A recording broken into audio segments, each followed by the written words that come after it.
नमस्कार। Mission health के सजीव फोनिंग कार्यक्रम में आप सबका स्वागत है। कार्यक्रम का हमारा आज का विषय है मलेरिया, कारण, लक्षण और बचाव।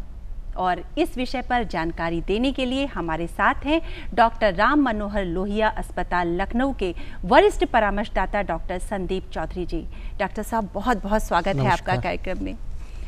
असावधान रहने से मलेरिया कभी भी हो सकता है, लेकिन बरसात और जल भराव के मौसम में इसके फैलने की संभावना सबसे ज़्यादा होती है। तो आज इसी विषय पर हम विस्तार से डॉक्टर साहब से चर्चा करेंगे। और आपके भी अगर कोई प्रश्न हैं या आप कुछ जानना चाहते हैं तो आप हमें फ़ोन कर सकते हैं। फ़ोन करने के लिए नोट कर लीजिए आप हमारा फ़ोन नंबर है 0522 220 5756, 0522 2288698, 0522-407-6802। और आपसे अनुरोध है कि जब भी आप हमें फ़ोन करें अपने टीवी सेट का वॉल्यूम थोड़ा कम रखें ताकि आपकी आवाज़ हम तक अच्छे से पहुंच सके। डॉक्टर साहब, जैसा कि देख रहे हैं कि आज हमारे साथ कुछ हमारे आमंत्रित दर्शक भी हैं, तो इनके प्रश्नों को भी हम कार्यक्रम में शामिल करेंगे।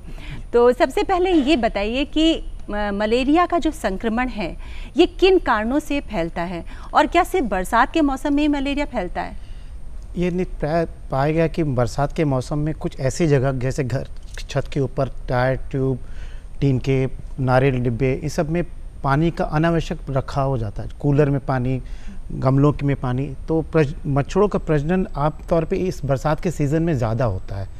तो इस समय बरसात से प्रजनन ज़्यादा होता है तो चांसेस है कि मलेरिया की बीमारी इसी सीज़न ज़्यादा होता है। और मौसम में क्या किस तरह से इसका संक्रमण फैल सकता है? और मौसम में देखिए, मच्छर जहाँ प्रजनन करेंगे वहाँ पर ये, लेकिन देखा गया बरसात के सीज़न में कुछ ऐसे अनावश्यक जगहों पे पानी का रख रखाव या पानी का रुकाव ज़्यादा पाया जाता है as compared to other season. तो उस समय ज़्यादा मच्छरों के प्रजनन होते हैं, इस वजह से ज़्यादा चांसेस होते हैं। लेकिन मलेरिया ऐसा नहीं है, और भी सीज़न में भी स्पोरेडिकली आते रहते हैं केसेस। गर्मी सर्दी किसी भी मौसम में मलेरिया हो सकता है जी।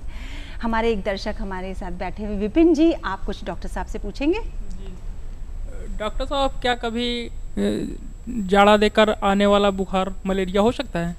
जाड़ा देकर आने वाला बुखार मलेरिया हो सकता है, लेकिन हर बुखार और बुखार में भी जाड़ा देख के बुखार आ सकता है जी। लेकिन अगर ये आपको संकेत मिल रहे हैं तो ये ज़रूर आप सोचिए कि मलेरिया हो सकता है जी। साथ में अगर सर दर्द हो रहा, बदन दर्द हो रहा है और उल्टी सा महसूस हो रहा है, थोड़ी सी थकान सी लग रही है, एक फ्लू लाइक सिम्टम आपको लग रहा है, तो एक बार आप ज़रूर सोचिए कि आपको मलेरिया हो सकता है।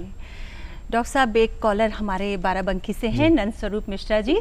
हेलो। हाँ जी, नंद स्वरूप जी, स्वागत है आपका मिशन हेल्थ में। आप अपना प्रश्न पूछिए। प्रश्न हमारा ये है कि जाड़ा, बरसात, गर्मी सब तो आता है, टेंशन तो जब हो जाते हैं जब घर में किसी को मलेरिया आ जाता है, तो ऐसी दशा में किसी को जब मलेरिया हो जाती है तो हम उसको, उस मरीज को किस हिसाब से संभाले कि मलेरिया उसी मरीज तक रहे, वही ठीक हो जाए, अगले परिवार में रहने वाले व्यक्ति को न पनप ले पाए? देखिए, बहुत अच्छा प्रश्न पूछा। मलेरिया एक तरह का मच्छरों के काटने से होता है और उन मच्छरों जो पैरासाइट से इन्फेक्टेड रहते हैं जी। लेकिन ये मलेरिया ऐसा नहीं कि घर में किसी एक को हुआ तो दूसरे को भी हो जाएगा उस व्यक्ति से, ऐसा नहीं होता। ये मनुष्य से मनुष्य संक्रमण नहीं है, लेकिन मच्छर के काटने की वजह से एक साइकिल बनती है, जो आप उन मच्छर से अगर आप बचाव करते बाकी परिवार के लोगों को, तो और लोगों को मलेरिया होने के चांसेस नहीं रहेंगे। मतलब व्यक्ति से व्यक्ति को संक्रमण नहीं फैलता, मच्छर के द्वारा वो संक्रमण व्यक्ति से व्यक्ति नहीं, तो मच्छर के द्वारा, काटने के द्वारा होता है। काटने के द्वारा, वो भी वो मच्छर जो कि पैरासाइट से संक्रमित है जी, उन्हीं मच्छरों का। शुभी जी, आप हमारे साथ हैं, आप कुछ पूछेंगी? डॉक्टर साहब, बड़े बुजुर्ग कहते हैं कि ठंडे पानी या बर्फ़ की पट्टी करने से बुखार उतर जाता है और मलेरिया का प्रकोप भी थोड़ा कम हो जाता है, क्या ये बात सच है? बट जब भी कभी बुखार हो तो आप बुखार को कम करना आपका एक, तो ठंडे पानी से अगर आप पट्टी करते हैं तो बुखार उतरता है, ये अच्छी बात है, उतारना भी चाहिए। जब तक कि आप दवा का प्रयोग कर रहे हैं उससे पहले आपको बुखार से आपको कोई ऐसा मानसिक परेशानी ना हो, इसलिए बुखार तो उतारना चाहिए, और ठंडे पानी से करते हैं तो ये सबसे अच्छी बात है जी। डॉक्टर साहब, एक कॉलर हमारी जुड़ी हैं बहराइच से, रेखा पांडे जी। हेलो। हेलो जी रेखा जी, आप अपना प्रश्न पूछिए। हेलो, हम रेखा पांडे बोले बहराइच से। जी। हमारा प्रश्न है कि बरसात के महीनों में किस तरह की साफ सफाई रखें कि हमारे परिवार को मलेरिया का बुखार ना हो सके। जी धन्यवाद, आपने बहुत अच्छा प्रश्न पूछा। अगर आप अपने आसपास के घर में छत पर या घर के कूलर के पानी को लगातार बदलते रहें, गमलों के पॉट के पानी को लगातार बदलते रहें, और छत के ऊपर देखिए जैसे टायर, ट्यूब, टीन और नारियल के टुकड़े ये सब होते हैं, यहाँ पे पानी का रखाव नहीं होगा तो मच्छरों का प्रजनन नहीं होगा। मच्छरों का प्रजनन नहीं होगा तो मलेरिया होने के चांसेस नहीं। दूसरा एक और भी सरल उपाय है कि जैसा मच्छरों से काटने से बचा सकते हैं अपने आप को, तो घर में अगर आप सो रहे हैं तो मॉस्किटो नेट्स लगाएं, मॉस्किटो रेपेलेंट्स आते हैं उनका प्रयोग कर सकें, और कोशिश करें कि आपके शरीर के ज़्यादा से ज़्यादा अंग आपके कपड़ों से ढके हों, और साफ़ सफाई रखेंगे तो मच्छरों का प्रजनन नहीं हो, और बचाव करेंगे तो आपको मच्छर काट देंगे, और इसी वजह संक्रमण होने से आप बहुत अच्छी तरह से बच सकते हैं। जी रेखा जी, प्रश्न पूछने के लिए आपका बहुत बहुत धन्यवाद। और प्रश्न अभी और भी हैं, दर्शकों के भी और हमारे कॉलर्स के भी, लेकिन फिलहाल एक ब्रेक का वक्त हुआ है। मिलते हैं ब्रेक के बाद। ब्रेक के बाद स्वागत है आप सबका कार्यक्रम मिशन हेल्थ में, और आज हम बात कर रहे हैं मलेरिया के कारण, लक्षण और बचाव के बारे में। और इस विषय पर जानकारी दे रहे हैं हमें डॉक्टर राम मनोहर लोहिया अस्पताल के वरिष्ठ परामर्शदाता डॉक्टर संदीप चौधरी जी। डॉक्टर चौधरी, हम आगे बढ़े उससे पहले हमारे एक कॉलर जुड़े हैं, ये हैं शिवम तिवारी जी बांदा से। हेलो शिवम जी। जी आप अपने टीवी सेट का वॉल्यूम थोड़ा कम कर दीजिए। जी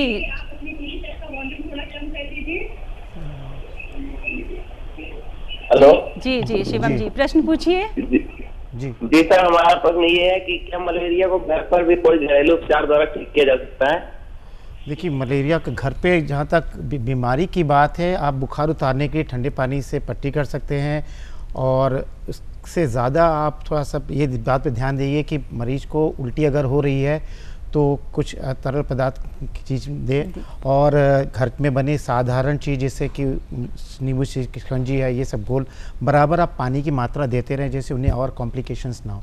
लेकिन कोशिश करिए कि आप जल्द से जल्द चिकित्सक के पास पहुँचें और चिकित्सक सलाह लेकर जो संबंधित दवाइयाँ उनका प्रयोग करें। डॉक्टर साहब, उपचार पे तो हम पहुंच गए, लेकिन लक्षणों की बात नहीं हुई अभी पूरी तरीके से। ये हम चाहेंगे हमारे दर्शकों को बताइए कि लक्षण क्या क्या है। मलेरिया प्राय दो तरह से लक्षण, एक कॉम्प्लिकेटेड मलेरिया होता है, एक अनकॉम्प्लिकेटेड मलेरिया। जैसे साधारण आपको फ्लू लाइक सिम्टम होंगे, जैसे सर दर्द, बदन दर्द, थकान, उल्टी महसूस होगी, आपको थोड़ा सा काम करने का मन नहीं लगेगा, और बुखार आ सकता है, और बुखार जाड़ा देखे भी आ सकता है, बिना जाड़ा के भी आ सकता है।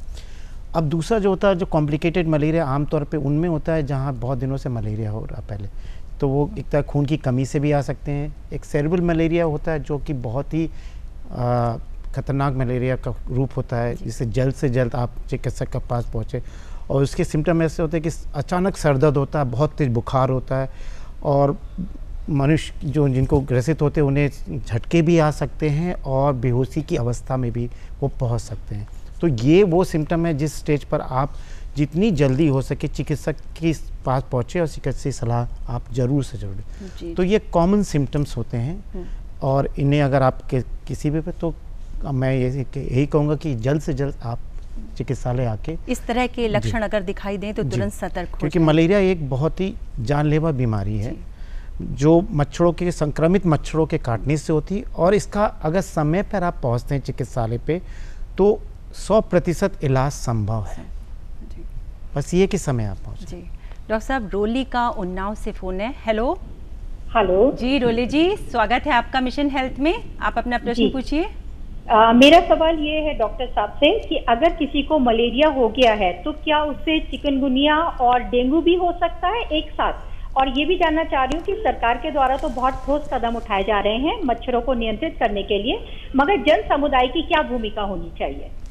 देखिए, बहुत अच्छा आपने पहले प्रश्न आपको उत्तर देते हैं। आपको बहुत स्पष्ट पता है मलेरिया मच्छरों के काटने होता है, लेकिन एनोफिलीज फीमेल मच्छरों के काटने से होता है, और जहाँ तक डेंगू चिकनगुनिया है वो दूसरे मच्छर काटने से होता है। वो दोनों का आप देखिए सिम्टम अलग अलग है। डेंगू के फीवर के मरीज अचानक तेज़ बुखार और शरीर में विभिन्न जगहों पे दाने या रैशेज आ जाएंगे। ये मलेरिया के मरीज को सर दर्द होगा, बुखार होगा, जाड़ा दे के बुखार आएगा। और जहाँ तक कि दूसरा प्रश्न आपका था कि डॉक्टर साहब समुदाय की क्या भूमिका होनी चाहिए? समुदाय की बहुत बड़ी भूमिका है इस दोनों बीमारियों को रोकने या रोकथाम करने के लिए कि मच्छरों का प्रजनन हम होने ना दें। अगर हम अपने आसपास घर के या घर के पड़ोस में या घर के अंदर ही अपनी इस चीज़ को ध्यान दें कि हम पानी का रख रखाव नहीं होने देंगे, पानी बदलते रहेंगे या पानी जमा नहीं होने देंगे, तो मच्छरों का प्रजनन, कुल मिलाकर का मच्छरों के प्रजनन को हम रोक देते हैं, तो हम आराम से इस बीमारी से और सरकार की बहुत कुछ इसमें पहले छिड़काव भी टाइम टाइम पे होता रहता है और आपको बीच बीच में एजुकेशन भी इस बात में करते हैं कि ये चीज़ आराम से हम किसी तरह से इस संक्रमण को बहुत अच्छी तरह रोक सकते हैं। रोली जी, प्रश्न पूछने के लिए आपका बहुत बहुत धन्यवाद। और मिशन हेल्थ में वक्त हो गया है एक और ब्रेक का, मिलते हैं ब्रेक के बाद। ब्रेक के बाद एक बार फिर से स्वागत है आप सबका कार्यक्रम मिशन हेल्थ में। और आज हम मलेरिया के ऊपर चर्चा कर रहे हैं डॉक्टर संदीप चौधरी जी से। हमारे बीच पवन जी हैं। पवन जी, आप कुछ पूछना चाहेंगे? Yes ma'am. डॉक्टर साहब, क्या मलेरिया रोगी व्यक्ति को छूने या उसकी देखभाल करने वाले व्यक्ति को मलेरिया हो सकता है? नहीं, जो व्यक्ति अगर मलेरिया ग्रसित मरीज का देखभाल कर रहा उन्हें मलेरिया नहीं। जैसे मैं पहले भी कहा कि मनुष्य से मनुष्य का इसका ट्रांसमिशन नहीं है। इसका ट्रांसमिशन उन मच्छरों से है जो मलेरिया के पैरासाइट से ग्रसित हैं। तो बचाव अगर हमें करना है तो अब बचाव के लिए मच्छरों से हमें बचाव रखना पड़ेगा, अपने आप को भी, इंटरनल और एक्सटर्नल में। हमारे साथ एक कॉलर जुड़ी हैं, खुशबू जी। हेलो। हाँ जी। हेलो जी जी नमस्कार जी, बोल रही हूँ सर। मैं ये पूछना चाह रही थी कि जैसे गांव में बारिश होती है, बारिश से पानी भर जाता है, तो अक्सर करके गंदगी से मच्छर पनपने लगते हैं, तो ऐसी स्थिति में क्या करना चाहिए जन समुदाय को? अगर आपके ऐसे जगह पे जब पानी का रखाव भर जाता है तो उस पर आप स्प्रेज आते हैं, गवर्नमेंट स्प्रे भी करते हैं, ऑयल स्प्रेज आते हैं जो कि आप हर 3 हफ्ते में करवाते रहेंगे तो मच्छरों का प्रजनन नहीं होगा। तो ये बहुत साधारण तरीका और बहुत ही इफेक्टिव तरीका है। इसको अगर आप अपने समुदाय में करते हैं तो आपको मलेरिया वहाँ पे होने में के चांसेस नहीं रहेंगे। चांसेस नहीं रहते हैं। कीटनाशक का छिड़काव, हाँ, कीटनाशक का छिड़काव आता है और वो स्प्रे फॉर्म में आते हैं और पानियों में छिड़काव अगर कर दिया जाए ऊपर तो 3 सप्ताह के लिए कम से कम वो काम करता है, लगभग 3 सप्ताह। फिर आप रिपीट करें तो एक तरह से वो एक रेगुलर आपका वो। खुशबू जी, प्रश्न पूछने के लिए आपका धन्यवाद। और हमारे साथ हैं आर के हंस जी, आप भी कुछ पूछना चाहेंगे? डॉक्टर साहब, बताएं हमें कि हमारे यहाँ ऐसा प्रचलित है कि जिस व्यक्ति को एक बार मलेरिया हो जाता है दोबारा उसे जीवन कभी नहीं होता है। इस बात में कहाँ तक सच्चाई है? नहीं, ऐसा नहीं होता कि मलेरिया से इम्यूनिटी नहीं बनती, लेकिन ये देखा गया है कि जिन कुछ ऐसे एंडेमिक एरियाज हैं जहां पर मच्छरों की संख्या कुछ एक नियमित मात्रा से ज्यादा है, तो उन एरिया में उन लोगों को ऑलरेडी जैसे एंडेमिक एरिया है तो उन्हें क्रॉनिक मलेरिया, क्रॉनिक स्टेजेस में आ जाते हैं। लेकिन मलेरिया जिन्हें हुआ है ऐसा नहीं कि उन्हें दोबारा नहीं हो सकता। जी, गोरखपुर से हमारे कॉलर जुड़े हैं, Sandeep ji. Hello. Yes ma'am. जी, स्वागत है आपका मिशन हेल्थ में। आप प्रश्न पूछिए। हाँ मैम, कैसे जाने की दिमागी बुखार हुई है? दिमागी बुखार के बारे में चलिए, आपने मतलब कुछ मलेरिया के मरीजों में भी आमतौर पे देखो सेरेब्रल मलेरिया कहते हैं। संदीप जी, वैसे दिमागी बुखार के ऊपर हमारा एक कार्यक्रम आ भी चुका है, लेकिन कुछ आप थोड़ा सा एक्चुअली ये थोड़ा सा कुछ कंफ्यूजन है, लेकिन ये मलेरिया एक तरह दिमागी बुखार के जैसा भी प्रेजेंट करता है जिसको हम सेरेब्रल मलेरिया कहते हैं। वो सबसे खतरनाक होता है और वही मैं आपको पहले बोल रहा था, जैसे इन कुछ मरीजों के अगर बहुत तेजी से बुखार के साथ अगर उनकी चेत अवस्था या कॉन्शियसनेस लेवल चेंज हो रहा है और साथ में बहुत तेज सरदर्द और उल्टी हो रहा है तो इनको ये सेरेब्रल मलेरिया के मरीज होते हैं, जिन्हें आप कई जगह कुछ लोग इसे ना जानने हुए दिमागी बुखार कहते हैं। इसका बहुत जगह कंफ्यूजन में मच जाता है कि एनकेफेलाइटिस तो नहीं है, लेकिन ऐसा नहीं है। उन मरीजों में एनकेफेलाइटिस एक अलग, दिमागी बुखार एक अलग बीमारी है और सेरेब्रल मलेरिया एक अलग बीमारी है। फिलहाल मिशन हेल्थ में एक ब्रेक का और वक्त हो गया है, मिलते हैं ब्रेक के बाद। स्वागत है एक बार फिर से आपका कार्यक्रम मिशन हेल्थ में। और आज हम मलेरिया के कारण, लक्षण और बचाव के बारे में बातचीत कर रहे हैं डॉक्टर संदीप चौधरी जी से। हमारे साथ लक्ष्मी जी हैं। लक्ष्मी जी, आप कुछ पूछेंगी? डॉक्टर साहब, जैसा कि हम सभी जानते हैं कि मलेरिया मच्छरों से होता है। इसमें हम बच्चों को पूरी बांह के कपड़े पहनाते हैं, कुछ ही देर में बच्चे कपड़े उतार के फेंक देते हैं। इसमें हमें क्या करना चाहिए? देखिए, अगर बच्चे कपड़े नहीं पहन पाते तो आजकल मॉस्किटो रेपेलेंट्स आए हुए हैं, जिन्हें आप खुले एरिया में अगर लगाते हैं तो मच्छर काटने की संभावना कम रहती है। और छोटे बच्चे अगर हैं तो एक बड़े से मॉस्किटो नेट के अंदर अगर आप रखते हैं तो और भी आप बच्चों को सुरक्षित रख सकते हैं। जी, तो इस तरह का बचाव करके मच्छरों से इस तरह का बचाव करके बहुत आराम से बच सकते हैं। केएल जायसवाल जी, आप भी कुछ पूछिए। डॉक्टर साहब, क्या ऐसा कोई टीका आता है जिससे लगवाने के बाद मलेरिया नहीं होता है? जी हाँ, बहुत अच्छा प्रश्न पूछा। मैं आपको आज की डेट तक WHO ने अभी तक कोई ऐसा टीका बनाया नहीं है। अभी स्टडीज में है, अभी उसके रिसर्चेस हो रहे हैं, लेकिन अभी कोई भी रिकमेंडेड टीका मच्छर के बचाव, ये मलेरिया के बचाव के लिए नहीं। डॉक्टर साहब, अगर मलेरिया किसी को हो गया है और उपचार समय पे मिल जाता है तो वो कितने दिन लगते हैं उसको ठीक होने में, उस मरीज को? प्राय देखा कि अगर उपचार सही समय आपने ले लिया तो बुखार 24 घंटे के अंदर ही उतरना शुरू हो जाता है जी। लेकिन ये निर्भर करता है कि आप किस स्टेज के पास पहुंचे और कौन सी आपके पैरासाइट से इन्फेक्शन है। अगर सेरिब्रल मलेरिया के पेशेंट्स हैं तो उनमें थोड़ा टाइम भी लगता है। कई बार ऐसा होता है, ये बहुत ही खतरनाक बीमारी भी होती है, लेकिन आमतौर पे जैसे अगर उनकी रोग प्रतिरोधक क्षमता अच्छी है तो उनके उपचार और इलाज जल्दी हो जाता है। मिराज जी, आप कुछ पूछेंगे? मिराज जी, डॉक्टर साहब नमस्कार। मलेरिया का प्रकोप बारिश में ज्यादा होता है, क्या हम ये मान सकते हैं कि बाकी मौसम में इसका ऐसा प्रकोप हम पर नहीं होता है? नहीं, बाकी मौसम में भी आप इस तरह के मलेरिया के प्रकोप होते हैं, लेकिन संख्या इस समय मच्छरों के प्रजनन की सबसे ज्यादा होती है, तो ये पैरासाइट्स की इन्फेक्शंस ज्यादा कैरी करते हैं, तो इस समय आप बाकी सीजन से ज्यादा केसेस मिलते हैं। लेकिन ऐसा नहीं, हर सीजन में आजकल केसेस मिल रहे हैं। और देखिए कि क्योंकि हम पानी का रखाव घर के अंदर भी कई बार अपना नहीं देखते, छोटे छोटे पॉट होते हैं, आपके गमले रहते हैं, वहां पे मच्छरों के, छत के ऊपर भी हम सफाई नहीं रखते हैं, वहां मच्छरों का प्रजनन होता है। तो कुल मिला के ऐसा नहीं है कि सिर्फ बरसात में तो होता है, लेकिन और सीजनों में भी आते रहते हैं और हम व्यक्ति का सफाई नहीं ध्यान देते, इस वजह से ज्यादा चांसेस होते हैं। मतलब जल भराव कहीं भी है तो मलेरिया फैलने की संभावना है। हुमायूं चौधरी जी, आप अपना प्रश्न पूछिए। डॉक्टर साहब, मेरा एक क्वेश्चन आपसे ये है कि मलेरिया जो बीमारी है वो प्रोटोजोआ पैरासाइट वायरस से इन्फेक्शन से होती है, ठीक है? वो इतनी खतरनाक तो बीमारी नहीं है कि जिसके कंट्रोल को लेके इतना ज्यादा हो हल्ला मचा हुआ या इतनी योजनाएं आती हैं या स्कीम बताई जाती हैं, ठीक है ना? साथ ही एक चीज आपसे ये पूछनी थी कि अगर इसका इलाज न कराया जाए तो क्या होगा?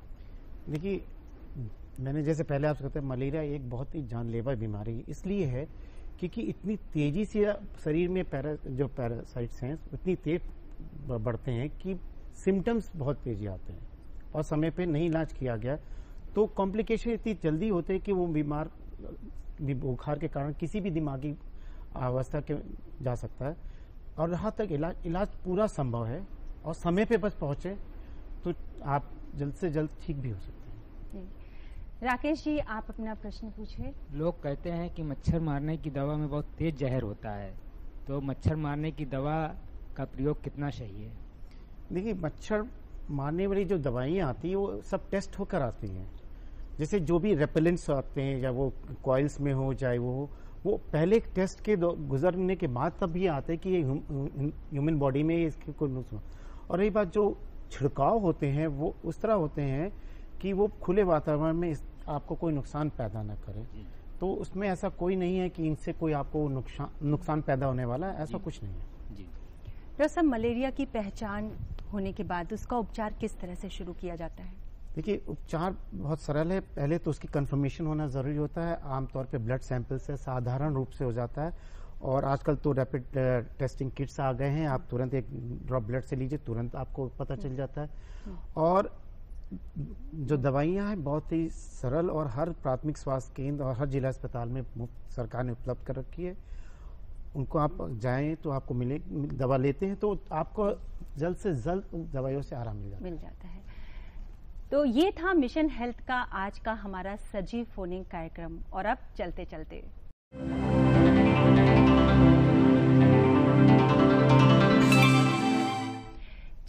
में दर्शकों, हम आपसे एक प्रश्न पूछते हैं और उस प्रश्न का सही उत्तर भेजने वाले दर्शकों में से किसी एक दर्शक के पत्र का चयन हम लकी ड्रॉ के द्वारा करेंगे और फिर आमंत्रित करेंगे उन्हें यहाँ अपनी इसी कार्यक्रम में। तो हो जाइए हमारे यहाँ कार्यक्रम में आने के लिए तैयार और नोट कर लीजिए आप हमारा प्रश्न है, मलेरिया किसी खास मौसम में ही होता है? प्रश्न एक बार पुनः सुन लीजिए, मलेरिया किसी खास मौसम में ही होता है? और इस प्रश्न का उत्तर आप हमें इस पते पर लिखकर भेज सकते हैं। हमारा पता नोट कर लीजिए, प्रस्तुतकर्ता मिशन हेल्थ, कमरा नंबर 205, दूरदर्शन केंद्र 24 अशोक मार्ग, लखनऊ 226001। और हमारा ईमेल आईडी है missionhealth.ddupplko@gmail.com। और आपके पत्रों का हमें रहेगा इंतजार। डॉक्टर साहब, आप आए और इतनी महत्वपूर्ण जानकारी मलेरिया के कारण और उपचार के बारे में हमें दी, इसके लिए आपका बहुत बहुत धन्यवाद। इसके साथ ही धन्यवाद करना चाहेंगे हम अपने सभी आमंत्रित दर्शकों का भी कि उन्होंने इस कार्यक्रम में शामिल होकर इस कार्यक्रम की गरिमा को और बढ़ाया, और हमने उन सभी दर्शकों का जिन्होंने हमें फोन किया और हमारा कार्यक्रम